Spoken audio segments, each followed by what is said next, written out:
if God's going to create the earth, why would he create it void? He didn't create the beast and they were without form and void. There's other beings out there in this universe, right? Mm-hmm. They were here before man. Sure. Well, they existed. Yeah, before they man. existed, yeah. About here. I don't think you understand what she's saying. I know what she's saying. I'm saying the beginning, that week is all called the beginning. Right, in the beginning. But this one stands out because it says it was without form and void, and we're like, oh, well, obviously that has to match what was happening back when the earth was without form and void. Whenever I approach the Bible, I always approach it literal. It's a literal sense of the word until it can't be. And in this case, I don't see where it can't be. If you have the gap, it doesn't matter how old the earth is. I don't care. If you say the earth is 4 billion years old, fine, the earth is 4 billion years old. I'm Chuck Tate, and here at Fellowship of Believers, we encourage families, strengthen marriages, and edify the body of Christ.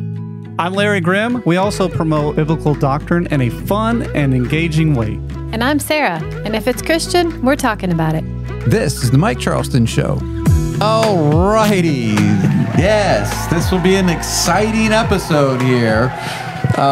Maybe if we had a green screen behind us, we would have the octagon. Oh, yeah. Or the boxing ring. There you go. Because today, we're going to fight. We're going to fight. Sarah and Larry are going to get into it. Fight. And you're like, what are you guys talking about? Well, we actually, most of the issues on this show, we agree with pretty closely with. Well, today's show is going to be what do you call, what kind of subject divisive? Do you call it? Divisive. Yeah, divisive. It's a very that word. It's not the word I was thinking of, but sure, it's polarizing. Polarizing. Yes, there you polarizing. go. Polarizing. And so some of you people have not heard about this issue, and some of you don't care about this issue. But I think it'll be interesting to hear a fight. No, not really a fight. So we got this email. And Sarah's dressed for it. She's wearing her Gap shirt. We got this email a couple weeks ago, and so I thought, well, I really don't want to tackle this because I don't really care about this issue. But Larry and Sarah were like, let's do this. And so here's what does the email say, babe? It says, hello, everyone. I was just wondering what your stance is on the gap fact or theory that Michael Pearl has, or where your beliefs would line up in regards to the gap theory. And they were remaining not anonymous. They didn't want to share their name. And trust me, I tried to find out. And no, couldn't find out. So we're going to take this question and divide it up a little bit. So the actual book, we're going to save that for later. Because I have some opinions on the book. And I think we all have some opinions on the book. But the book itself, we're going to save that for later. So we're going to talk about the issue, which is what the book talks about. And that's what Michael Pearl calls the gap fact. And I've been listening to a number of people this week that call it the same thing. They're like, it's not the gap theory, it's the gap fact. And so here on this show, I think we have one person that is totally gap fact. So in this corner, we have Larry Grimm, and we have one person I know for sure that is an anti-gapper, as they call it. That's me. That would be Sarah. And then Chuck over here is leaning towards Sarah's side, right? I would lean towards Sarah's side, yeah. Yeah, and I'm somewhere in the middle, and I definitely would... You're standing in the gap? I am in the gap, yes. I am in the middle. So that's probably not a good place to be. But, so we're going to describe the gap theory. We're going to say theory on this show. So I'm just going to say there's a couple different theories out there on the gap theory. Now, if you're not aware of any of this issue, it can get weird. Let me just tell you that. Yeah. But in Genesis 1:1 and Genesis 1:2, it's in Genesis 1:1 is in the beginning God created the heaven and the earth. And Genesis 1:2 says, and the earth was without form and void, and darkness covered the face of the deep, and the waters. And the Spirit of God moved upon the face of the water. Yeah, okay. So what people say, there was a gap of time between verse 1 and verse 2. And that verse 1 was like setting the stage, just saying like God created the heaven and the earth. And then the next thing was destruction. Something happened to cause a destruction, chaos theory or the reconstruction theory. So there's a number of gap theories. Now, the one gap theory that kind of came along in the 18th century, which is Chalmers. 1800s. 1800s with Chalmers, Dr. Chalmers. We're not really going to discuss that gap theory, and that's kind of the more popular gap theory that I'd probably say is for today. And that gap theory is mainly a time period where a lot of millions of years are in, and it's where evolution can take place, and different things like that. Now, I don't know if Chalmers actually taught evolution in that period, but a lot of people have taken his idea of that and have inserted millions of years for theistic evolution, and so that God used evolution to create man, and that happened in that gap. We're not going to talk about that gap. I think no, that's baloney. Right. I think we all would say that's kind of nonsense. No, that's not true. Yeah. Okay. Right. So, what is the gap that we're talking about? Now, the book that Michael Pearl wrote, that gap, I will be honest, it was really hard to find other people that believed what Michael Pearl is teaching here. So, but I did find some people, and boy, are they out in left field. They are wackos. But anyway, but what they teach was that in that gap, okay, so between verse 1 and verse 2, there is a gap of time. It doesn't necessarily have to be a lot of time. Right. It could be a lot of time. They're not so caught up on the time frame. And it's to fit some other verses that we're going to cover here of the rebellion of Satan or Lucifer. And he leads the third of the angels against God, and God judges them, and they're on the earth. And this is where it kind of gets a little bit different for some Gappists. Like, so some people say they were in heaven, they got thrown down to earth as judgment, and then God destroyed the earth with the flood. Some people say they were inhabiting the earth, and then God judged them because they ascended into heaven to be like the Most High, and then they got judged. And the flood was what they call Lucifer's flood, and that's why in Genesis 1:2 it says the waters were over the deep. And then the Spirit of God hovered over them. And then it starts our creation. And most of those gap people do believe in a literal 24-day, 24-hour creation, 6-day creation that normal creationists would believe. So, Larry, did I do justice to what? Okay, that gap. That's the gap theory that we're going to be discussing mainly today. Yeah. Okay.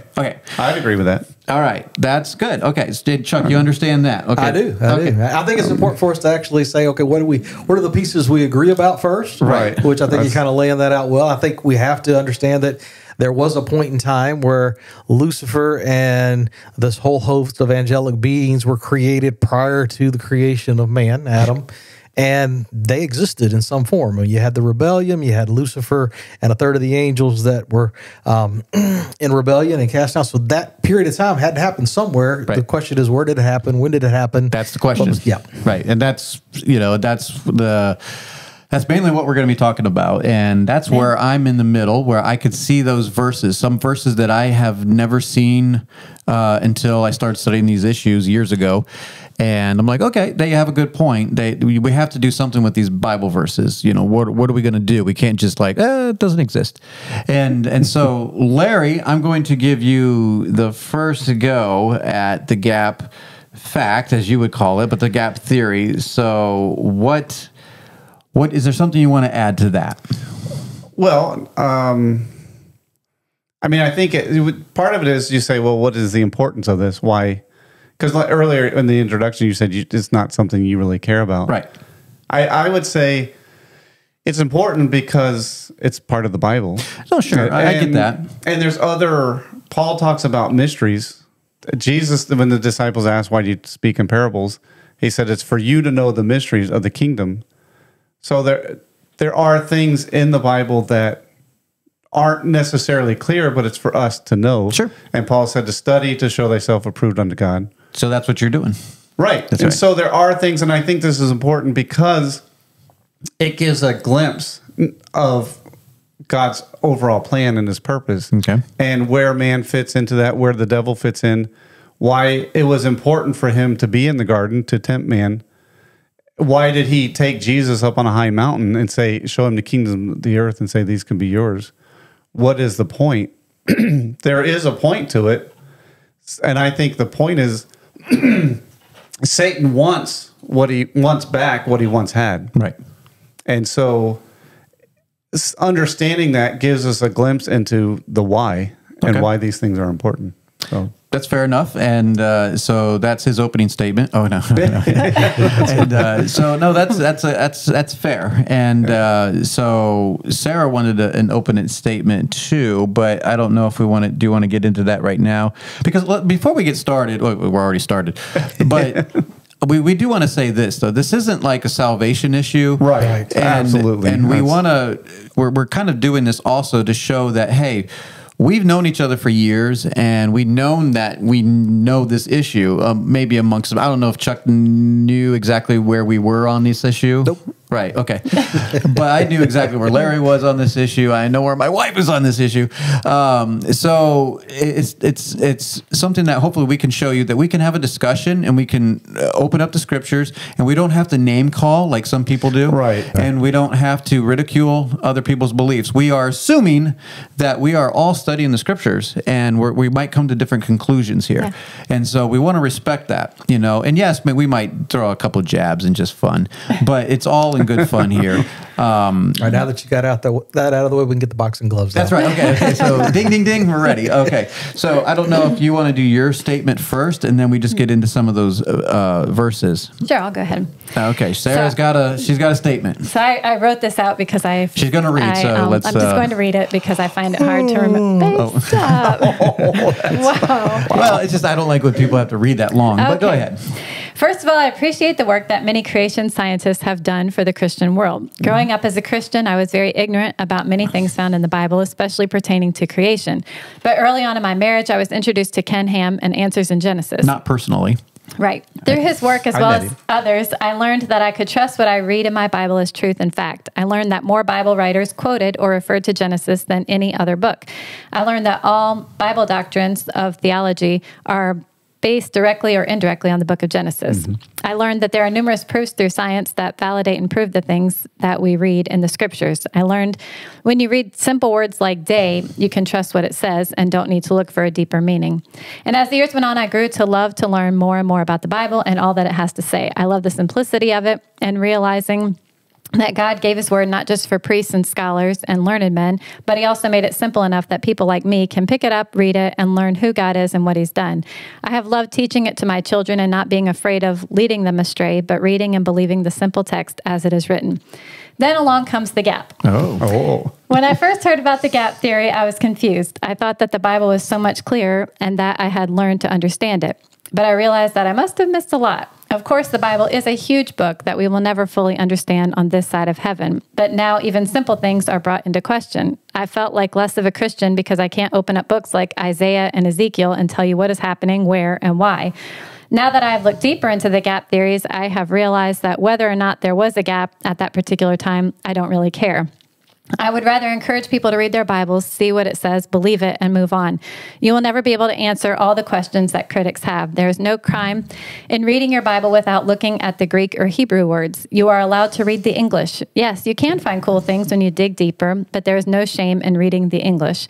As to the particular verses associated with the gap theories, after looking more closely, I am more convinced that there isn't a gap, but I'll wait till we get to each passage to expound further. Yeah, so she's doubling down. She's dropping the gloves now.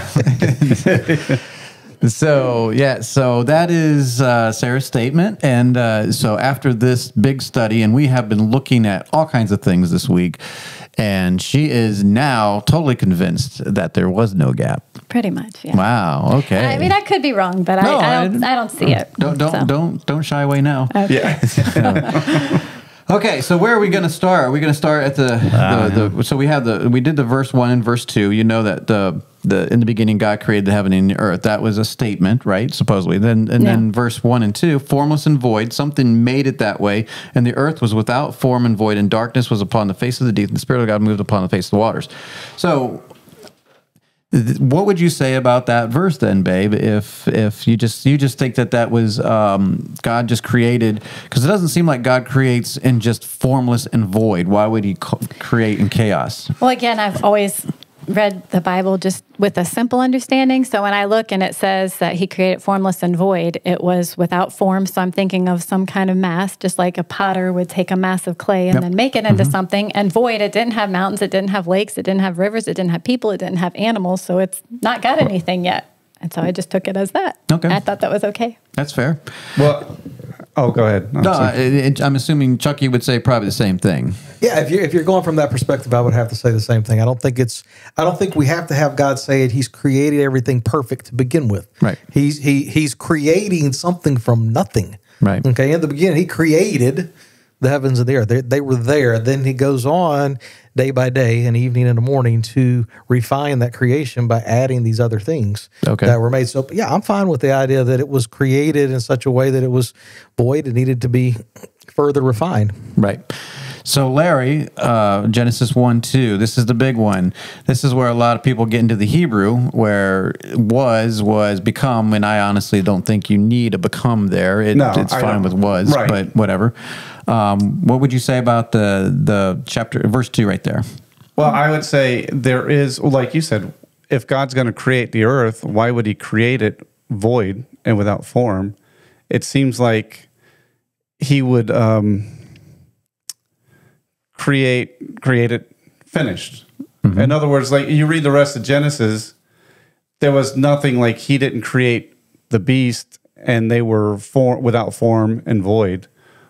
He created a dog. And it was there. He created a cow. It was a cow. It was not without form or void. It was a cow. It was. Are you going to interrupt? Sorry. Are you saying that? So you would think he would create it finished? I thought creating the whole entire earth with all the animals, plants, and everything in 6 days was pretty impressive. But you wanted it all on day one. Is that what you're saying? Well, no. But I'm saying is why? Like if you read other scriptures, there's one Psalms 104.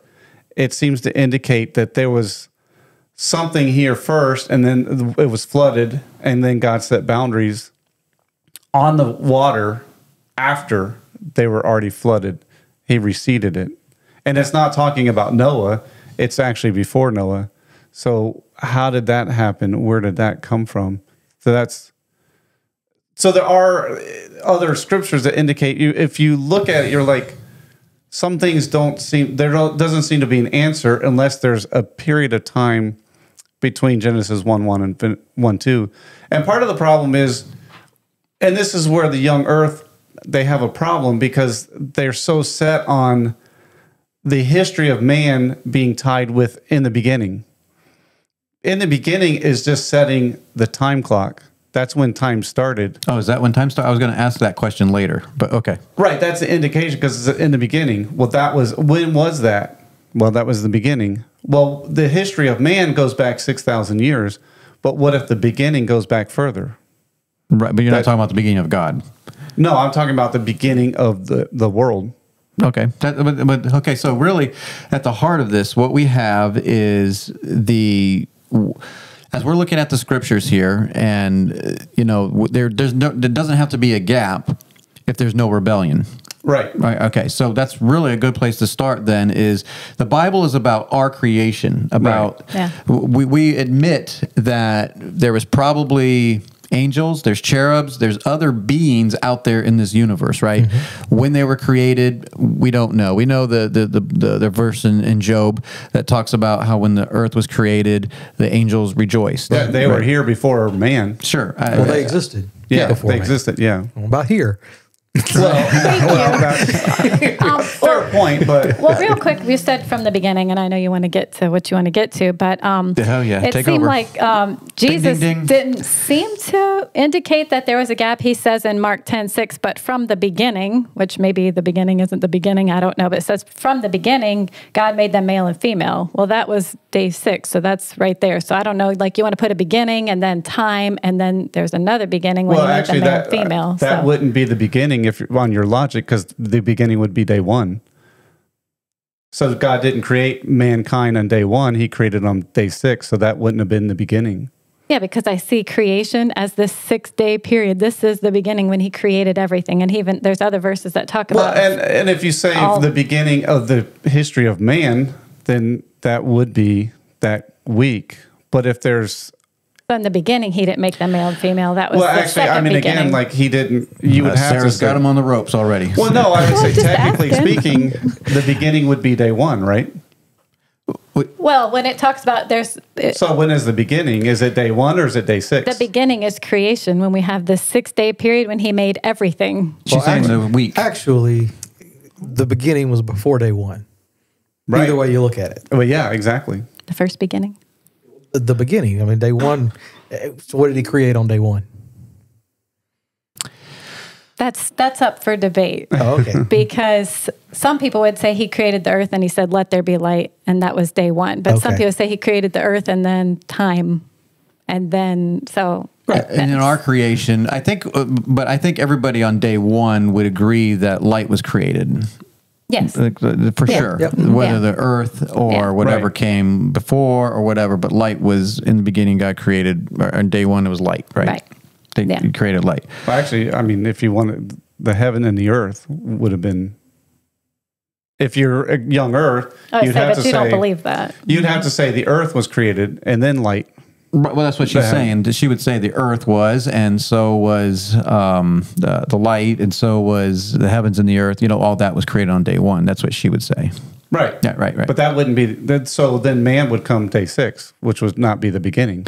I don't think you understand what she's saying. I know what she's saying. I'm saying the in a beginning. strict, That week is all called the beginning. right? In the beginning. But that, in a technical sense, then that would be day 1. I would see what actually you're be saying. yeah. I see what you're saying. All Well, right. let's move So- to some of these verses that, according to, so we're talking about the fall of Lucifer, so we have to go to the fall of Lucifer, right? Well, yeah, that's a good point. And where's that verse? It's Isaiah 14. 24:1.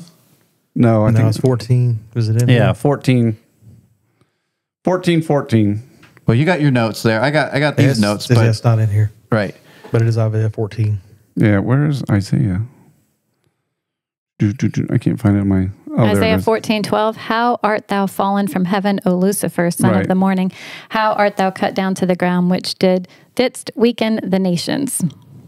Yeah, but keep going because it's. Oh, that's all I had. Oh. For thou hast said in thine heart, I will ascend into heaven. I will exalt my throne above the stars of God. I will sit also upon the mount of the congregation in the sides of the north. I will ascend above the heights of the clouds, and I will be like the Most High. So Satan never wanted to overthrow God. He wanted to be on equal plane with God. And I think this is my theory, and I can't, this take it for what it's worth. It's going to be worth a lot one day, maybe. But I think this is what I think happened in the gap. Before mankind was created, obviously the angels were here. You read Job. And I think they were here physically on the earth, especially if you read Ezekiel 28. Mm-hmm. It seems to indicate that Satan was here. There was something going on the earth because it says you were in the garden of God. Where's the garden of God? That's a good question, but carry on. Right. Keep going. So, and I think if you read that whole chapter, it seems like some activity was going on the earth. It talks about the much trafficking. What is that? Doing business. Right. Right. So there was something here, and I think Satan realized he was the ruler. And it says, and then Ezekiel 28, it says twice that thou was the anointed cherub. Right. So he wasn't a man. He was the cherub. Yeah, we were going to just read that. Ezekiel 28:13-15. Yeah. Do you want me to read that? Sure, why not? Okay, it says, Thou hast been in Eden, the garden of God. Every precious stone was thy covering, the sardius, topaz, and the diamond, the beryl, the onyx, and the jasper, the sapphire, the emerald, and the carbuncle, and gold. The workmanship of thy tabrets and of thy pipes was prepared in thee in the day that thou wast created. Thou art the anointed cherub that covereth, and I have set thee so. Thou wast upon the holy mountain of God. Thou hast walked up and down in the midst of the stones of fire. Thou wast perfect in thy ways from the day that thou wast created till iniquity was found in thee. So that's talking about Lucifer, obviously, right? Right. And he was perfect until iniquity was found in him, which, and it talks about the Eden, the garden of God. Now, this is the problem I have with the gap. So I tend to believe that maybe there could be a time period and the angels were living here on the earth and there was a rebellion and they were judged. I have no problem with that if that's the argument. But there is a lot of stretching. And so just because they say, well, where is the Garden of God? Where it was Eden? Well, that's a big assumption. Where was the garden? Could this have been somewhere else? Does it have to be on earth? Was the Garden of God always on earth? Was it always here? Well, we know where the Garden of Eden was because God tells us in Genesis. Well, it was near the Euphrates and the But even in Tigris. Michael Pearl's book, he says this is not the Garden of Eden. Right. Well, So it's I'm not east sure. of Eden. Right. Okay. And that's where Adam and Eve were so was just east of because Eden. names are so like when England was England and then they came over to America, they transported names. So now we have New York, we have New Orleans for those Frenchies, and then we have Hampshire, New Hampshire, and we even have Birmingham. There's a Birmingham, England. There's a Birmingham, Alabama. So they take the names. So names don't always mean that it's exactly the same place. Could it have happened somewhere else? I don't know. So, Gapist will definitely read this and say it has to be in the Garden of God, which was right there by Eden, and they can pick out the countries where that was. And that's fine now. And besides the fact that it's all pre-flood, when the flood happened, a lot of things changed. The waters of the deep were open, and a lot of things probably moved around, Right. and When you things say like the that. flood, you're talking about Noah's flood? I am talking about Noah's Okay. flood. That is true. That's a good point. Okay, so Got to clarify those things. that is true. So we got that. So Ezekiel 28, there does seem to be like he was created perfect. And so like someone said, well, why did God create the devil? He didn't. He didn't create the devil. No. He created Lucifer. And then Lucifer became proud and Right. iniquity was found in his heart. Well, like I was saying, so Satan was here. You read the next verse in Ezekiel was, by the multitude of thy merchandise, they have filled the midst of thee with violence. Jesus said, you were like your father, the devil, who was a murderer from Right. the beginning. Who did Satan murder? That's a good question. That's the question I would have. Yeah, that was my question. And too. because, so if From you the read this beginning. verse. So which beginning are we talking Yeah, about? and it says here, they have filled in the midst of thee with violence. Right. Violence and murder kind of go hand in hand. So what are you saying? Well, I think Satan. So my picture is Satan was here on Earth ruling. Mm-hmm. There was some activity. There were some creatures here that he was ruling over. That was his part of his position, And he murdered someone? possibly. Something. And he realized, hey, I can be the king of my own universe. Sort of like the Mormon doctrine. You be the king of your own planet, the god of your own planet. Larry said that. Larry said Mormon doctrine. I was going to say, well, I mean, it kind of would go along with. Well, yeah, some of and the so more- that's what he said. He goes, I'm going to be like the Most High. Right. I'm not going to conquer God. He knew he couldn't, but he thought, well, maybe I can be equal with I him. can be equal. Right. And that's one of the reasons when he took Jesus up on a high mountain, I think that was, hey, recognize me as the dignitary of this earth, and I'll let you rule this. Right. You don't have to go through the suffering. You can be the ruler of this. But when you read the book of Revelation, chapter 5, Jesus gained the right, the deed to the earth by living a sinless life and conquering death, like Adam was supposed to do way back in the garden, but failed. But Jesus did, and he won it back. So Won the deed. he won the deed, yeah. well, Where was that in the Bible? Like where scripture does it have the deed? It doesn't necessarily say the Oh, deed, okay. but like that's the scroll. That's what most people think. Like when he opened up the scroll in scroll Revelation in 5. Revelation chapter 5, and when John says, who is worthy, and he wept because nobody in heaven, Was worthy. nobody on earth, nobody under the earth, Right. yeah. was ever found worthy All right, except we're for the moving Lamb. really But anyway, slow here, yeah, but- sorry. Okay, well, Oh, wait, Sorry. we can't move on to the next verse? no, because Okay. I'm just not take so some time sure here. when you read this passage in Ezekiel. I mean, I see that it says Eden, and that makes me think of the Garden of Eden or somewhere over Naturally. there. Right. But it also is a very similar description to the holy city in heaven in Revelation 21, where it says, the building of the wall of it was as jasper. The city was pure gold, like unto clear glass, and the foundations of the wall of the city were garnished with all manner of precious stones: jasper, sapphire, emerald, sardonyx, sardius, chrysolite, beryl, topaz. I mean, like it mentions Right. almost all the same ones that are there. So I'm like, I don't know. I just don't know that it's so clear. But even if we would say that it was there, I'm like, why does that put it there on the timeline? Well, in Revelation, where does the city come down to? Not now. Earth. Yeah, later. Well, yeah, But we're so it's coming down from above to earth. Why is the earth so important? That's the thing. Oh, so you're saying it was here, then it went up, then it's coming back down? Is that what you're saying? Possibly. Or no, I don't think it was here before, but I think Satan had a realm here. Okay, but I guess my question is like, why does it have to go in the timeline right there? Like, why is that the only place? Because it doesn't have a timeline. It says thou hast been I have in Eden. read somewhere that people believe that the fall of Satan happened between Genesis 1:18 and Genesis 3. I don't necessarily agree with that, Right, but no. that is an idea out there that it happened sometime after creation. Is that even a possibility? I don't know. Well, and part of it, and this is the way I think of it, is, and when we don't, like in European history, the kings and the court, if you were part of the king's court, when the court was in session, it was your duty to be there at the king's court, at wherever the king was, whether it's his palace or somewhere else. Sure. Outside of that, you had other duties. You were of nobility. You ruled a manor, perhaps, or you had some kind of governing responsibility.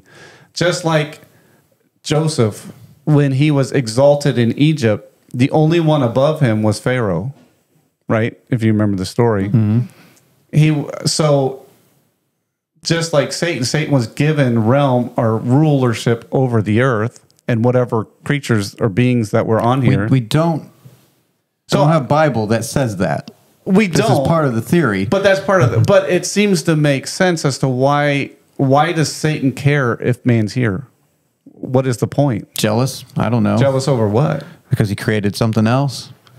Well, if Because mankind if you think is of it gonna the other inherit. way, why did God create anything to begin with? Why did he create that's a good- Lucifer? yeah. Why did he create the cherubs? Why did he create I think in every instance, God created it because he wanted a fellowship. Right. Okay, so Because he wanted to, when yeah. Lucifer rebelled, and that fellowship was broken, then it was as if God says, well, I'm going to do it again with man. Right. Right. Well, that brings up a good point. We were talking about this the other day, and this is going to sound blasphemous, but please hear me out before. Oh boy. You can email Larry at. It seems like, from a worldly perspective, if I was going to argue from a worldly perspective, I would say, well, it seems like God has failed because he created Satan and Satan fell. He created man, man fell. He raised up Abraham, the nation of Israel, and they rebelled. It's just a one continual. But I think going back to what you said, Chuck, the purpose, if you look at the purpose of what God wanted, is he wants fellowship and he wants beings that want to be with him by their own choice. And this is why Calvinism is such a bad doctrine, because it forces man into being in fellowship with God against his will. God doesn't want that. God wants, it's just like a husband and wife relationship. A good, strong marriage is two people that want to be together. Right. And that love each other. And so God shows the whole plan of salvation. That's the picture of it, is God did something to redeem man for those who want it. It's there available if you want it. If you don't, that's your choice. All right, okay, we got to move on to a couple of these other verses. We are okay. Jeremiah 4:23-26. This is another great one. Oh yeah. It says, I beheld the earth, and lo, it was without form and void, and See, the there, it heavens. says it right there. I know. There we go. And yeah. the heavens, and they had no light. I beheld the mountains, and lo, they trembled, and all the hills moved lightly. I beheld, and lo, there was no man, and all the birds of the heavens were fled. I beheld, and lo, the fruitful place was a wilderness, and all the cities thereof were broken down at the presence of the Lord and by his fierce anger. So you see, there was obviously cities somewhere, and this is obviously speaking at some point, and people are going to connect it here. Without form and void is talking about Genesis 1:2, and this is what Jeremiah was seeing in that vision or that prophecy, and so anyway, there was obviously cities that were broken down. The fruitful places were broken down. Everything was broken down. That is what is without form and void. So what would you have to say to that, babe? Or Chuck? Either or? Well, You're trying to get to your notes real quick? I have my notes, but I didn't write down the rest of the chapter.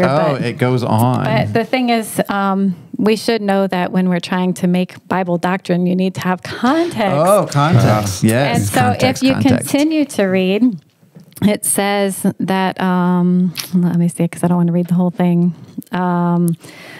the whole, if you go into verse 29, and there's verses in between that I could read, but for There's a sake of gap. time. Yeah. Wow. It says, the whole city shall flee for the noise of the horsemen and bowmen. They shall go into thickets and climb up upon the rocks. Every city shall be forsaken, and not a man dwell therein. From everything I can see, this is talking about the destruction of of somewhere in Israel, of the Holy Land, and we're talking about people, and they're climbing on rocks. And I think there are people way back before Adam. Well, how did the angels appear? I don't know. So there As were men? people. Is that what you're saying? Well, the Like, angels always appear as men. I don't know. This seems like destruction of somewhere in Israel, and I don't know why it would be anything else Oh, that's other terrible. than that. I kept reading the next verse, and the lovers will despise thee. Oh, that's not good. Well, as we know with prophecy, there's always twofold, sometimes threefold aspects to prophecy. Sure.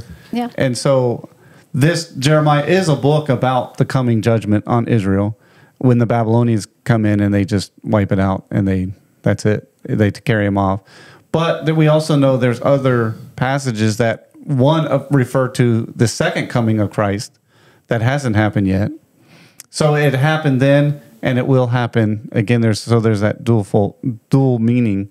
I mean, I think the only reason this one stands out, because we could have gone and picked any passage from Isaiah, Jeremiah, Ezekiel about the coming judgment and what the land's going to be desolate, and there's just a ton of them. But this one stands out because it says it was without form and void, and we're like, oh, well, obviously that has to match what was happening back when the earth was without form and void. And so we just say, well, that's there, so obviously that's what it means. It's going back to that. And we're not saying that it can't mean that, but the book that we're going to refer to in just a second here, they say it's fact. There's no doubt. It has to be that event. Right. And that's where I have a problem, where I'm like, you might have a point, but I don't know if I can go that far. I don't think it's as clear cut as some might say. Yeah, I'm interested. You got my attention still, but I'm not fully persuaded that's so clear cut. You know what I'm saying? And it goes on to talk about survivors, and how could there be survivors? I mean, when there was Lucifer's floods, there were survivors. Well, if you watch the movie Noah, there was a couple survivors on there. And No, there's a lot of people. But the Schofield Reference Bible has a footnote to this verse, and it says, it describes the condition of the earth as a result of judgment, which overthrew the primal order of Genesis 1:1. So, I mean, if you read that, then you're like, oh, well, that's what it goes to. But I'm like, I don't. Well, yeah, Schofield actually was a believer in the gap theory. Yes. Right. Yeah. Yeah. So, I mean, if you want to go with that. Well, one other thing. So this is a kind of a question to think about with the gap. Is there a period of time in the Bible that's sort of in a mystery form? I would say the millennium is. Yeah, a lot of it.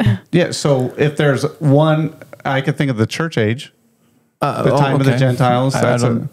Sure. It's a kind of a gap in the overall time frame of God's time frame. I mean, because when Jesus came, he could have fulfilled all the prophecies of the Old Testament at the same time and ushered in the millennial kingdom, but he didn't, because Israel rejected him. Sure. Ultimately. But there's a whole lot of scripture in the New Testament about the church age. Like, but no doubt. in the Old Testament, there's not. No, I get that. And the fact that the Messiah, they missed it, was the fact they didn't see him coming as a suffering servant. They missed that. They did. So if that was a gap that they missed, could this be a gap that we missed? It could. I mean, it could. And that's what we're trying to figure out here. And we'll go to Isaiah 24:1. Okay, it says, behold, the Lord maketh the earth empty, and maketh it waste, and turneth it upside down, and scattereth abroad the inhabitants thereof. So that what do you seems think? like, whoa. What do you think there? Pretty clear, but again, we have to read on, and it says, it shall be as with the people, so with the priest, as with the servant, so with his master, as with, and it goes on. Verse 3, the land shall be utterly emptied and utterly spoiled, for the Lord hath spoken this word. The earth mourneth and fadeth away, the world languisheth and fadeth away, the haughty people of the earth do languish, and people. Keep going. The earth also is defiled under the inhabitants thereof because they have transgressed the laws, changed the ordinance, broken the everlasting covenant. Apparently there was an everlasting covenant back before he even made anything. I don't know. Easy. Then it says, who did he make the everlasting covenant with? Therefore hath the curse devoured the earth, and they that dwell therein are desolate. Therefore the inhabitants of the earth are burned. A few men left. So there was an everlasting covenant. There were people left, and then we're going to go and start creating more people or Well, something. the other thing to consider is I don't know. Is God going to destroy the earth in the future? Yes. Yes. Did he do it before? Yeah. Well, kind of. Yeah. Well, we know Noah's flood. He pretty destroyed much. people. I don't know if he destroyed the earth, but he destroyed the people. Well, it in talks about him. They refer to the Noah's flood as God destroying the earth. Okay. Okay. So if he did it before and he's going to do it again, could he have done it previous? Of course he could have. So here's my take. Okay, here's my whole piece of this is it possible that the gap theory could be true? Yeah. I have to answer the question yes. Sure. Is it necessary to have the gap theory to believe that the rest of the Bible is true? No, I would agree that that's not So necessary. that's why I said when I lean the other way, because whenever I approach the Bible, I always approach it literal with it's a literal sense of the word until it can't be. Right. And in this case, I don't see where it can't be. Right. Here's one of the problems with the young earth is they're so stuck on the earth being 6,000 years old. And if you're going to disagree with somebody like an atheist who studies science, they're going to bring up like the redshift and the stars and the distance of the galaxy and stuff. And the best answer that a young earth has is that a verse where it says, God spread out the heavens. Okay, well, that's fine. But if you're so stuck on the earth being a certain age, you're going to run into some trouble because you're going to come across as being just dismissive and saying, well, that's, you can kind of make an excuse. If you have the gap, it doesn't matter how old the earth is. I don't care. If you say as an evolutionist, say the earth is 4 billion years old, fine. The earth is 4 billion years old. So you're doing this just for evangelism. That's but here's the problem with that is that, okay, I see your point. Right. But the student or whatever is still going to ask you, so you don't believe in a literal 24-hour creation, 6-day creation? Yes, I do. And they're going to say you're crazy because you don't believe in evolution. Well, either way, reality is you believe in an original creation that was perfect at the beginning and then a 24-hour period recreation. Right. And so they're going to be like, what's the difference?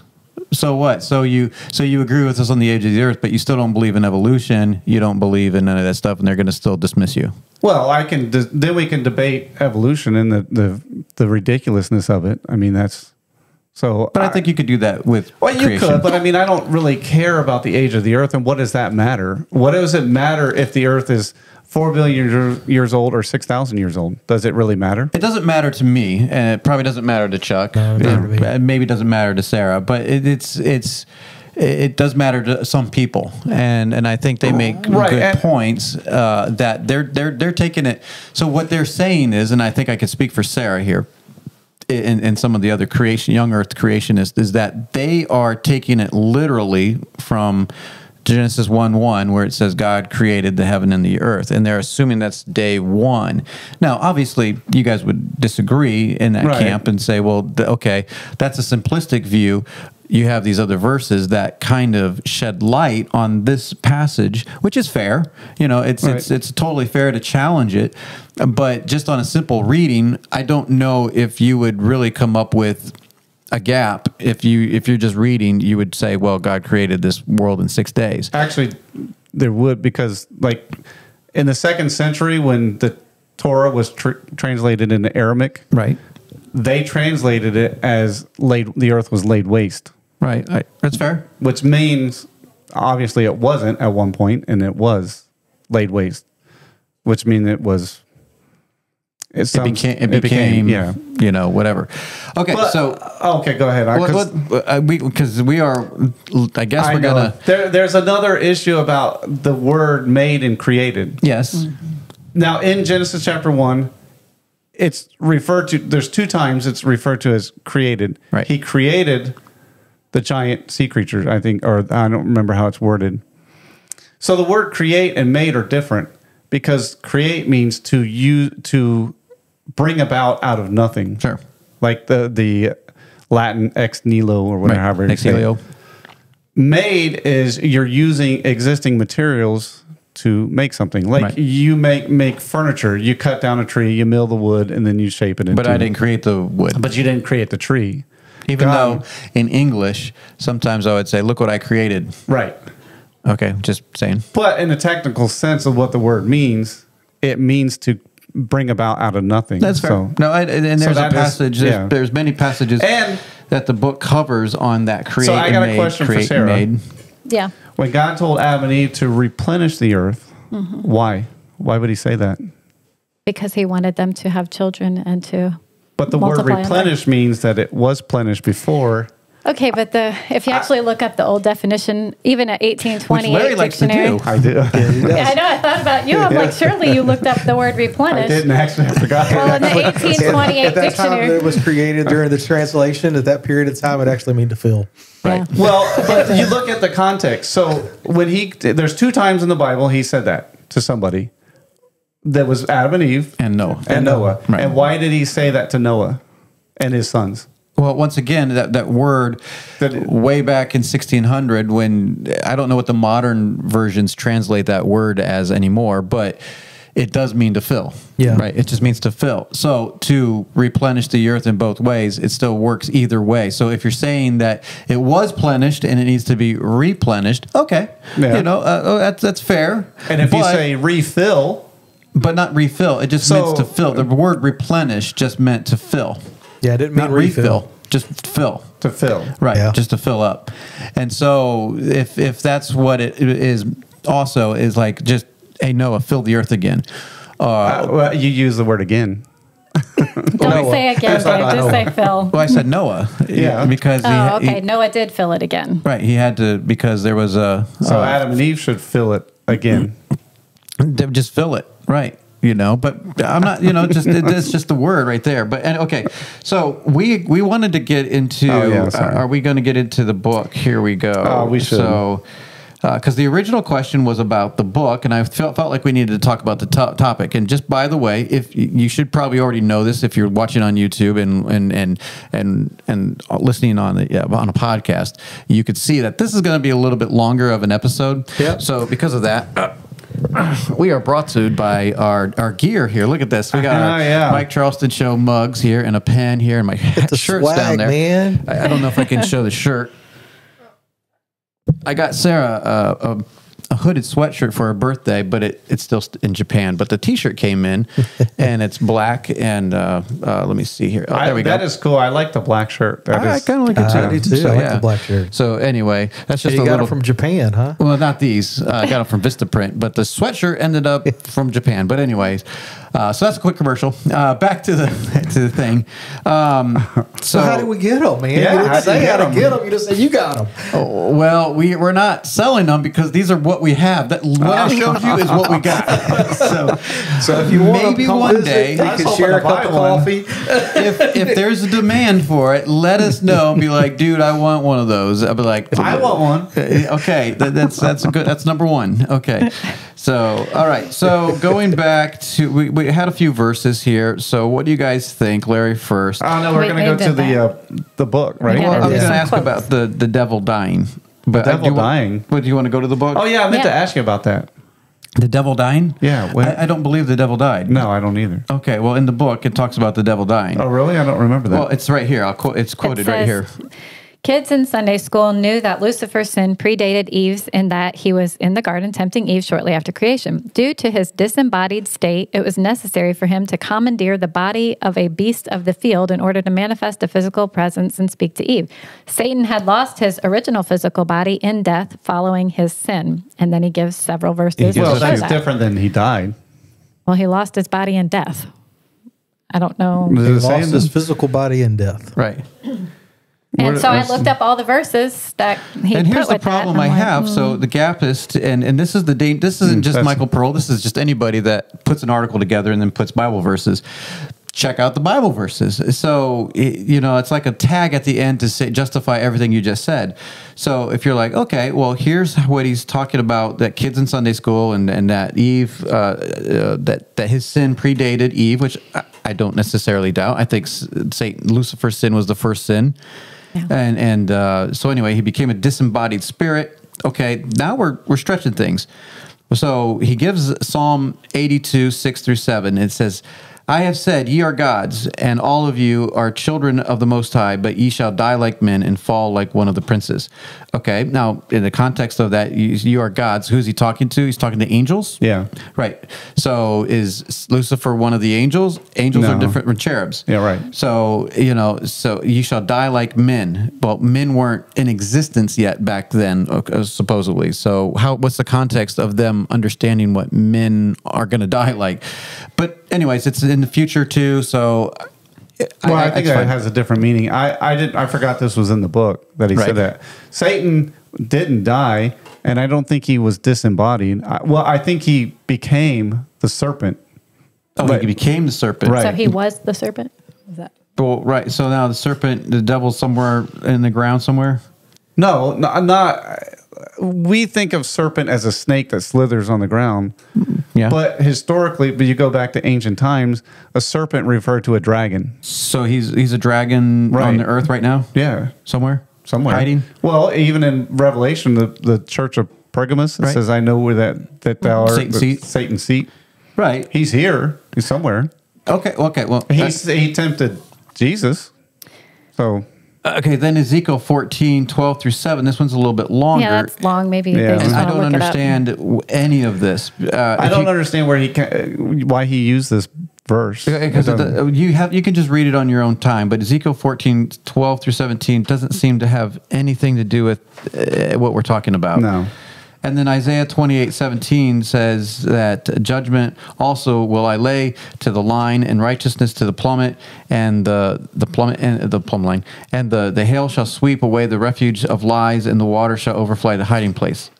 I don't know. Unless there's some other verses around it that he was, but that doesn't make sense. So it's kind of shoddy work. Yeah, and, it is. And it's random Bible verses that this is what I'm afraid that some of the gap theory is it will take something and create a whole story out of it, and I'm like, it may be true, it may be, right. But in some circumstances you're like, well, but that's a big stretch. Well, it would be better for him. This is what I do. I always say, this is my opinion. This is what I surmise may be, but it's not Bible. I can't prove it from the Bible. I can make some assumptions based upon what I interpret certain verses. That's fair. That's Larry saying that, and I can appreciate that. Yeah. But Michael Pearl, the book that we're talking about, and actually there's other books that we were looking at, are very much, this is what happened, and they prove it by these verses. Let's see, we got to move on real quick here. He didn't. Okay, so I feel like, okay, so here's my thing on the book, and we're going to have some quotes here. Here's the problem I have with the book. It's not necessarily the subject matter. Right. Okay. I didn't know about the subject matter too much until I read the pamphlet and then later the book. And he makes some good points. I'll be honest. I'm like, okay, here's a good point. I don't know what to do with that Bible verse, but you put it together, and could there have been something that went on between Genesis 1:1 and Genesis 1:2? Sure, maybe. I'm not quite convinced, but I'm like, it's definitely, I could see how something could, and it fits a bigger picture. Could it have happened somewhere else? I think so. But here's my problem with the book itself. I believe it was a polemic on creation science, and he just had, Michael Pearl himself had like axe to grind in some way, and he just let it rip. And I'm going to read some of these quotes, and you tell me the spirit in which this was written. And this is really where I have the problem, because the attitude is that people like Sarah and Chuck and that people who read the Bible and just believe in 6-day little creation, young earth, that they're actually sending people to hell. And I feel like that is ridiculous. And you're going to read some of these quotes. This is from page 133. We didn't go in order, but why don't you read it, babe? You're a better reader than me. And It says gospel evangelists are forced to confront the public who deem creation scientists and their disciples as equal to the flat earth crowd. What these college students see as anti-science has rendered the Bible unfathomable. I will win 10 biology students to faith in Christ with the gap fact, sin fact, and Jesus fact, while the creation scientist is debating an ignorant biology professor with nothing to show for it but another video of their debate destined to be viewed by the choir. I have a real problem with this. So first, fine, go do it. You know, this is so arrogant. This is one of the most arrogant statements in the whole book. I can win. It almost sounds like Lucifer. I can win 10 people to the Lord then while you're wasting your time talking about this. I have a real problem with that. That it's the problem that people aren't coming to Christ is because whether they believe in millions of years, or whether they believe in a young earth or an old earth, that's not what's not bringing them to Christ. What's not bringing them to Christ is because they love their sin and they love their darkness and they're sinners and they don't want anything to do with God, and they will do anything they can to keep God at a distance, whether that's creating evolution, whether that's creating Big Bang theory, whatever it is. And the creation scientists go in and make their arguments, and sure, they get caught up in a creation battle that may be nonsense at times. You know, I get it, but to say that I can go in there with my gap fact and then sin fact and Jesus fact is disingenuous. I don't know when the last time Michael Pearl's been on a college campus, but I talk to people who go to college campuses as a ministry and do it daily, and they say that is a non-issue. They don't care. They care about, you know, if like I said earlier, if you went there, they're going to say, well, you're still you're not an evolutionist. Right. So they dismiss you as a flat earther anyways. Right. So that just null and void right there, without form and void. Just flooded with that. Well, I just to be fair, you know, play devil's advocate, I think his response to this, and I don't know, and I don't mean to put words in his mouth, I think this is maybe a response to Ken Ham's first debate with Bill Nye, who was not a scientist. It was, but that was a bad debate, and Ken Ham should have done now, a much this is not job. what we're talking about right now. Has nothing to do with the gap theory itself. This is the book itself, and this is where I had. So here's the next one from page 44. It says, anti-gap enthusiasts remind me of radical environmentalists and their singular zeal to promote this one idea and focus their entire life energies on it, severing relationships and forming new ones based on whether one agrees with them. In their passion to press the issue, they have trampled the truth and resorted to half-truths and invented facts. Fake news is not restricted to the media. Solomon said, these 6 things does the Lord hate, and the 6th and 7th are a false witness that speaketh lies, and he that soweth discord among the brethren. Many young earthers are guilty of bearing false witness, and by it they are sowing discord among the brethren. You have to prove that. I don't know how they're sowing discord. I felt like when I first came across these people, they were bringing unity, personally, because I felt powerless against evolutionists. I didn't know the issues very well, and they gave us some weapons. I'm like, I have something to attack the evolutionist with. Now, maybe you would say they were bad weapons. I don't know. But I appreciated their efforts. And to say that they're a false witness and that they're dividing, I feel like the gap is dividing. Like, I know for a fact that Ken Ham has said that this isn't a divided issue. Like, we don't... He has people that he knows that believes in a gap, and he talks to. Now there might be debates, I don't know, but he's in fellowship with some of these people, and so it's not like we're using this as to get kicked out of a church or you're not welcome here anymore. He has never said that they're not Christians, and he's never said that they can't be a part of church.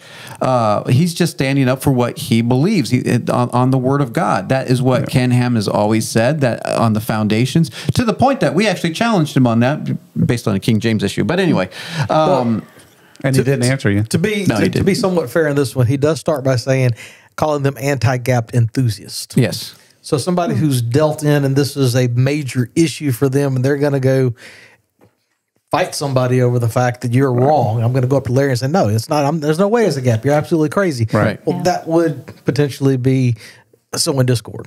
Right. I see what you're Yeah, saying there. maybe. But to be fair to like people like Answers in Genesis, this isn't their main ministry. Right. There is attacking Gapists. Nope, exactly right. That's why they have a generic answer. And when they attack gap theory, guess what they're attacking? They're attacking the Chalmers version Right, of yeah. gap. Right. And they're not really even aware of this type of gap because it's whatever. Okay, so the next one is in page 113. It says, we are not only ignoring the evidence for a young earth, we are ignoring evidence for an old earth. And we were ignoring you until you got in the way of our evangelism and drew away a segment of the church to place more faith in scientism than in Holy Scripture. I don't even know what he's talking about there. Well, all I know He's is that responding to Ken Ham. one of right. the It's things he said. it's being very childish here. Well, no, I think the point here is he's saying there, because then this does happen where the young earth creation scientists, they put their science above the scriptures. I hear, but he's like, we I don't care about young earth, old earth. Okay, but we were ignoring the evidence and all that, but we were ignoring you until you got in the way of our evangelism. Why? My question would be why? Why were you? Why did you have to get caught up? Why don't you just keep doing what you were doing? Right. You know that's why? that's a fair point. I don't understand why he had to feel like to stop and attack them. So on page 119, says, I am compelled to interrupt his flow with a comment. So Ken he's- Ham. right. He says, we accept an ancient age for the earth based on the standard uniformitarian interpretation of the geologic column. Liar, liar, pants on fire. We do not. He is in the wrong classroom. Well, once again, he is attacking a certain form of the gap theory, which Michael Pearl has accused him of building up a straw man and attacking that. But to be fair, and this is the problem with the book, is that what people know as the gap theory out there is that. I'm sorry. Mm-hmm. You know, Michael Pearl says this has been known for centuries in Bible believers, and he'll give a list of people. We looked up these people. Most of them aren't gapists in the way that Michael Pearl teaches gap. They just believe that there was a period of time. There could have been a period of time. And so what that time was for, some of them were like for evolution in the 18th century on. Well, there were some mainly. before. Right. In the 1500s, I looked them up, and they had so. But they didn't believe the same gap as he did. That's what I'm saying. Right, it was a different version, Right. But still, and this is unfortunately for Ken Ham, and he should know better. Is he's lumping everybody who thinks there's a gap between Genesis 1:1 and 1:2 all in the same camp. It is true, but that's my point. Is that Michael Pearl has to understand that, especially in ministry like that, you're going to be talking about the more there's so many versions of this that you can't possibly attack every single one. But Ken Ham also shouldn't say, well, all people who believe in a gap also believe in some form of theistic evolution. No, that's fair. Right. That is true. But this is my problem with the book. Why are you upset at creation scientists? Why aren't you upset at the gap theory people that teach it incorrectly? Well, that would be your point of like, okay, the gap theory is getting misinterpreted out Right. there. That's a fair point. Here is the true gap, and here's how I look at the gap, and just leave everybody else alone. Well, yeah, when we're he should have ignoring done you. that. Yeah. And so that's where I'm like, I don't understand. Okay, so page 120 to 121. It says, you do disservice to God's redeemed. Just leave us out of this science debate and stay away from our sacred text, altering the words and telling us what we believe about it. We will continue to believe what our forefathers have believed for over 2,000 years. And I don't think the book proved that. This has been over 2,000 years. Well, no, but they do alter the text. They say, well, like Sarah said at the beginning, you don't have to go back to the Greek or Hebrew, but they do. Yeah, they do, but And so they- do the Gapists, though. That's Well, I don't. But, I know. I can appreciate that, but I'm just saying. I think both do. Well, right, and that's the and both use science, and both use. I think it's unfair to only assume one side does that. Both sides do it. I think that's the point. Right. I'm like, it's if one side was doing it. I just thought this was, it's just an attack. It's just a polemic here. We got a couple more. These are from page 2. Page 12. 12. It is unknown There's a gap and there. unappreciated only by those, this is speaking of the gap, only by those who know very little of the Bible in regards to any subject and very little of history, which is a large segment of modern Why don't you read Christianity. that again, because I interrupted it. Okay, it says, it is unknown and unappreciated only by those who know very little of the Bible in regards to any subject and very little of history, which is a large segment of modern Christianity. I would agree with that. Wow. Wow. Well, because how much doctrine is taught in church today? I understand that, but you're saying... So somebody like me who doesn't believe in the gap, it's because I know very little of the Bible, I know very little history, and I know I'm saying, very little. Like I brought up earlier, the difference between when Jesus talked in parables as a mystery. Go to anybody on the street or anybody that goes to a modern church and ask them if they know why? No, I think that's for sure. I think we understand that modern churches specifically. Right. There is a dearth of knowledge and understanding of Scripture. So I think that's what he's addressing here. I get it, but that's still once you're upset that you lumped all the Gappists together, you're lumping everybody that... Chuck has studied the Bible. Sarah studied the Bible, but you don't go to a modern church. No, but I'm sure I know a lot of sincere creationists that study their Bible, and we used to fellowship with one that would go witnessing all the time. He was a creationist, 6-day creationist, young Earth, very smart man, smarter than all of us in the room combined. Right. I mean, he was a genius. I don't think he was an idiot on history and on the Bible, and he took the Bible very literally, and so I think that people can have different opinions. Well, yeah, absolutely. But I'm trying to give him the benefit of the doubt here. Well, I'm not because it's just the next one too. And this one is from page 12. It says Which is funny. The gap fact was first revealed in a publication in 1491 BC when God dictated Genesis 1 to Moses on Mount Sinai. So yeah, that was funny. Okay, so Moses got it. I get it. But that's his first person, and I'm like, come on. But so this is my problem with the book itself: is the subject matter. Okay, you bring up some of the subject, introduce the subject, and you try to prove it. But in your proving it, all you're doing is just attacking, belittling your attitude. There's so many more things that we could have put on here. Yeah. Making us sound like idiots, like we're dopes. We don't know what we're doing because we're not Bible believers. I'm offended by that, and I'm in the middle somewhere. I'm not even on their side necessarily. And I'm offended that you say that I don't know the Bible. I don't study the Bible. I'm like, I studied the Bible, and it wasn't so easy. It's like when he was talking about the earth, the angels were already here, and he points out the one verse in Job where the angels rejoiced, right. And there is one verse that proves his point, and he's like, see, it's clear and it's plain. Well, come on, man. I didn't memorize the whole Bible. Now, as you study something, sure, you're going to find those one verses and be like, oh, right here. Oh, right, okay. Yeah. And you put things together, and I get all that. But it's the belittling that I have a huge problem with. These people are legitimate believers who are trying to be a blessing to the body of Christ, and you're offended and actually name call. To me, that's bullying. And when you feel like you have to bully, I feel like you've lost the argument. You can't control them anymore, so you have to strong arm them by ridiculing them. And to me, that loses the issue. I think the issue can be a legitimate issue. It's an interesting issue. It's a subject that is worth discussing. I don't think it's like, oh, we're afraid of the issue. And I thought, we can discuss it in a peaceful way.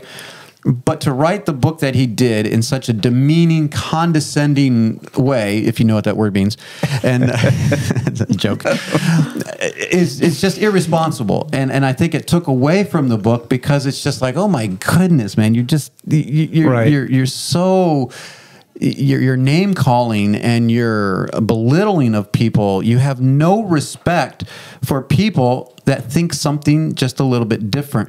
That offends me. And look, I've stooped to that level too. I can do that, But when you're writing something, you have to take time to okay, what is the purpose of what I'm reading? And that's why I was like, there's so many things out there. This must be something that is very important to him.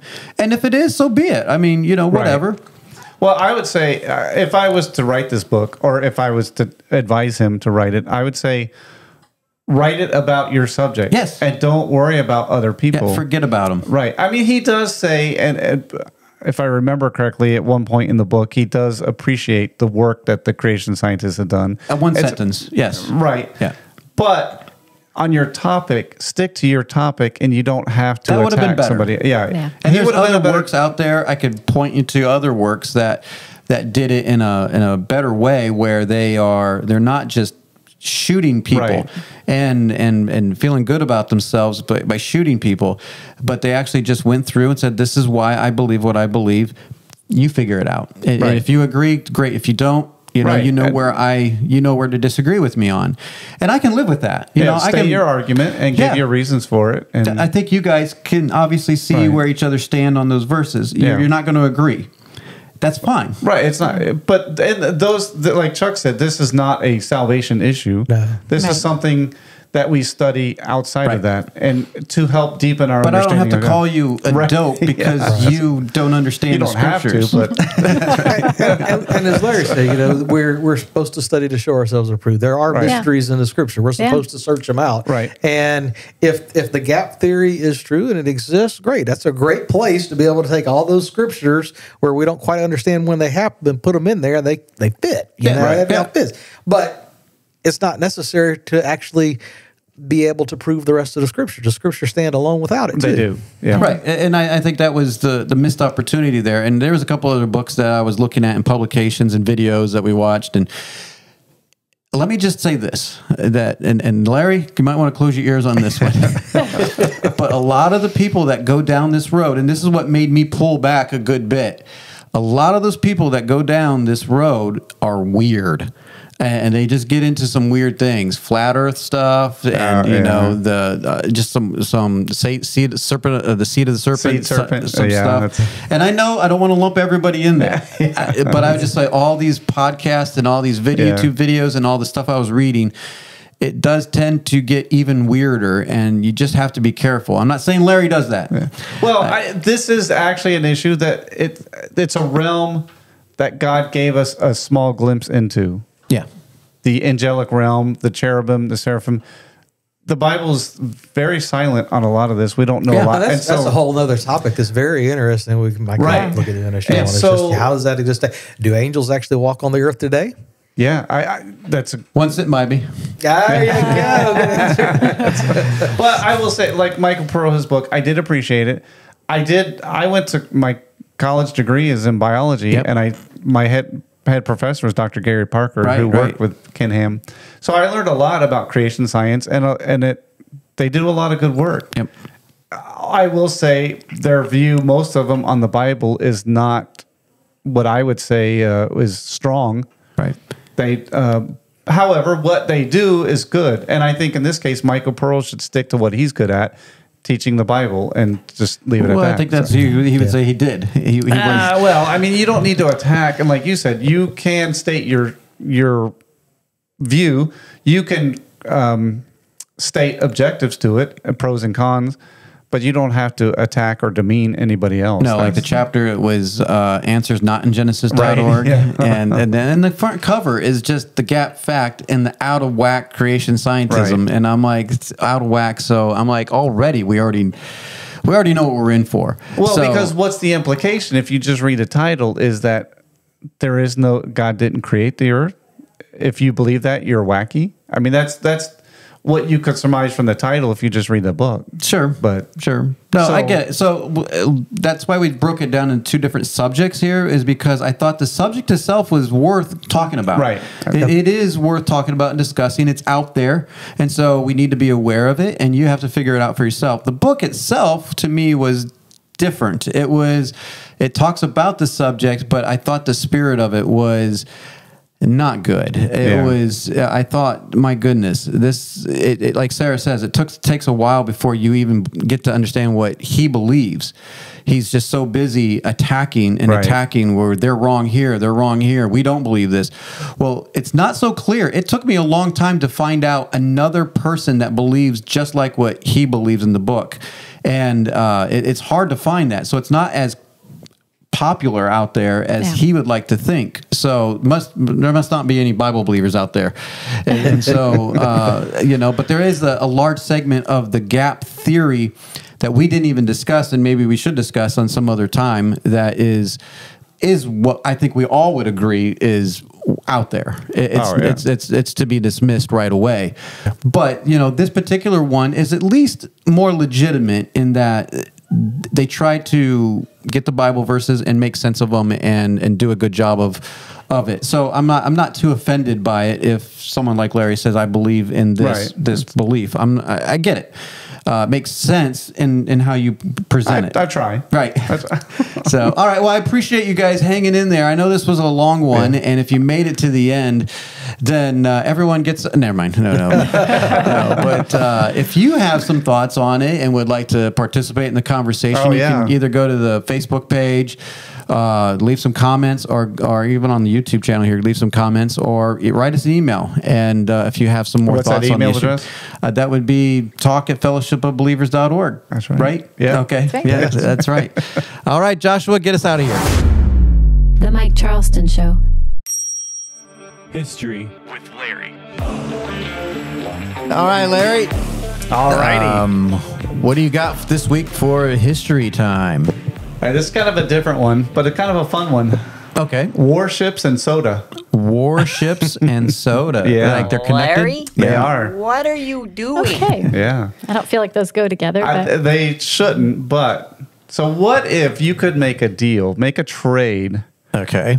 You trade soda for warships.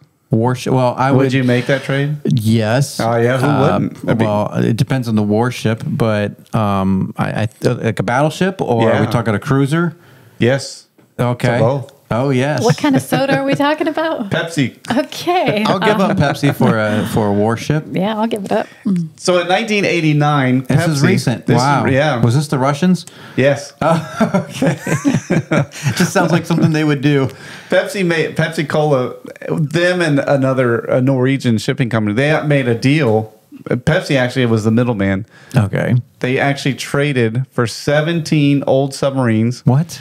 3 warships, a frigate and a cruiser and a destroyer in exchange for Some Coke. Some Pepsi. from Pepsi, Right. Pepsi syrup and stuff. And they were actually older ships, but they were actually What's later. Pepsi going to do with them? They ended up selling them for scrap. Basically, that's what they Okay. did. But it's kind of a unique thing. Part of the problem was during the time the ruble. Right. The Soviet government didn't allow the ruble outside of the Soviet states. Okay. And so to trade with the ruble, it was worthless outside of the Soviet Union. Oh, I see. Right. So they needed, and Russia at the time, they had a hard time coming up with hard assets. At the time? Yeah. I still think they do. Well, they probably do, Right. but yeah, they were a little short on cash. Right. And so they were trying to make a deal. Pepsi was trying to get into Russia, the Soviet Union, and they did actually. Sure. But right. I remember that. yeah, so they and Pepsi also later they made some deals with Russia to buy new oil tankers, which also gave Pepsi a opportunity to put more plants in the Soviet Union where they could increase production. Okay. But the initial deal was they got these old warships, which is kind of a weird. I wonder how that meeting goes. It'd be like, hey, okay, Yeah. we're gonna work with the Russians to get our product in their country. Well, how much? Well, they have a shortage of cash, but what they do have is some old battleships and stuff. Yeah. How about that? Sounds like an awesome deal. So at one point, Pepsi actually was part owner of a large Fleet. fleet. They were going to go to war with Coke. Wow. Yeah, talk about trade wars. That's right. But they actually, before that, Pepsi had a long, going back to like the 50s, relationship with the Soviet Union. But in 1972, they made a deal that they would trade Russian vodka for Pepsi syrup. Oh, that's serious stuff in Russia. Oh, yeah. So they're giving up their Yeah. vodka. Yeah, they got this syrup, and then they could mix it with carbonated water and bottle it domestically. I crush your head like walnut. Yeah, that's right. But the next big deal, so the warships, that was kind of big deal, but the next one was actually bigger. Nuclear weapons? No, actually, but it was going to be worth $3 billion. Good night. This is Okay. in 1990. Okay.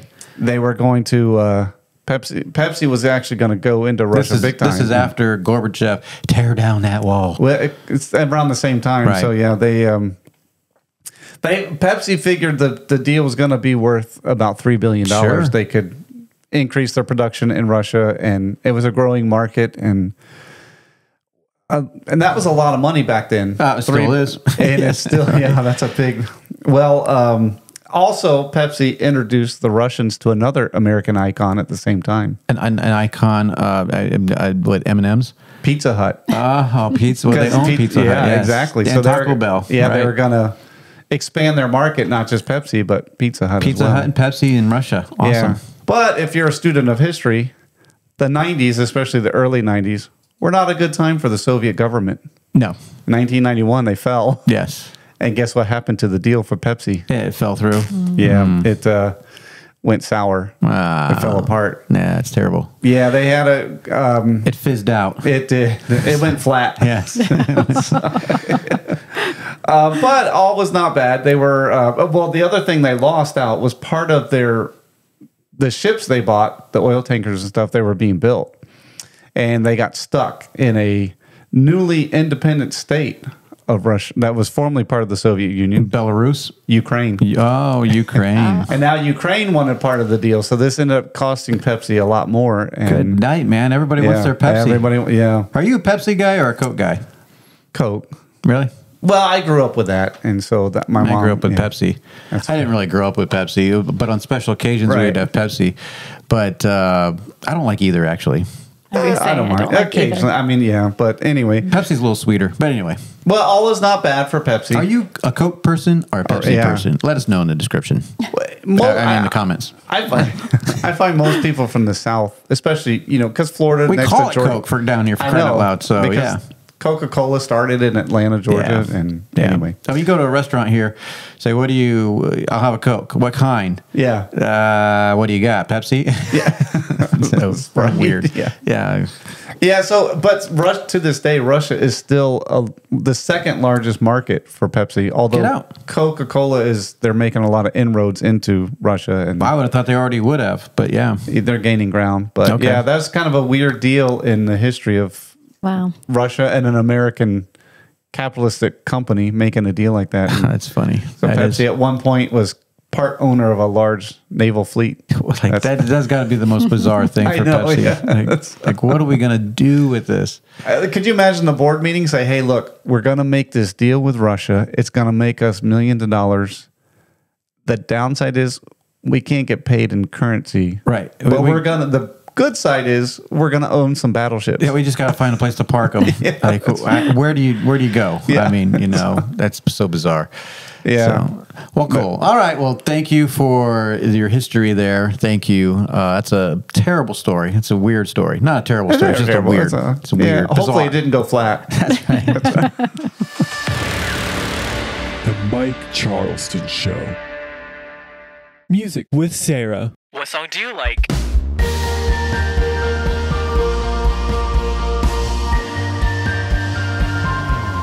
All right, babe. So this week for your Song of the Week, quick story for the other Song of the Week. We actually did one a couple weeks ago, and we found out through a friend that they're local. I know, that was so cool. So they're a local. They go to a church that he went to, and some people that we know that go there. And so I thought that was kind of cool. So anyway, maybe we'll meet him one day. So, but this week, it's not just a song, it's a whole album. It is a whole album. And the original song I was going to do is Lord Most High, which is by Shane Everett. And it's on the album Welcome. Window to the Inner Court. Window to the Inner Court. And I was going through old music that we had on the computer. And What is that? And we used to have just 3 songs off of this album. Right. And so when I went to listen to them and I went to listen to the album, I thought this entire album is just amazing. It's just wonderful. It's a lot of covers. It is. He doesn't write all of these songs. And actually, it's from Shane Everett. So you have Shane Bernard and Shane Everett make up Shane and Shane. Right. Well, way back in the day, this album's got to be, 20 years old? It is. I think it's from 2001. Right. Okay. So it's 22 years old. But they weren't always together. They did do their own separate projects every once in a while. Right. Not that they had a falling out or anything. They're still together, Shane to Shane. But Shane Everett, he's the guy that does the harmonizing, basically. And he doesn't really play an instrument on stage. He's the guy with the hat on and sings. Yeah. And he's a kind of backup. He harmonizes and all that, but he can sing and he can play. And and so this album showed that. So this is his album. He just sings some very basic songs that growing up we knew, and so these some are of them older songs. are very basic, like "I Worship You, Almighty God." Right. Like, that's a very old song. Holy or, and Anointed One. Right, or "We Fall Down." Yeah. But it also had songs like Take Me In. That's an old one. That's old. That's speaking of local. Yeah, exactly. It has a song called "Start a Fire," and then Not that kind of fire. No. and then another one called "Undying Love." If you just go listen to the album, it's 45 minutes long. Okay. And so if you just go find that album on Spotify or Apple or whatever, and you push play and listen for 45 minutes, I guarantee you will be blessed. Wow, she is guaranteeing it. So what happens if they don't get blessed? I don't know. Okay.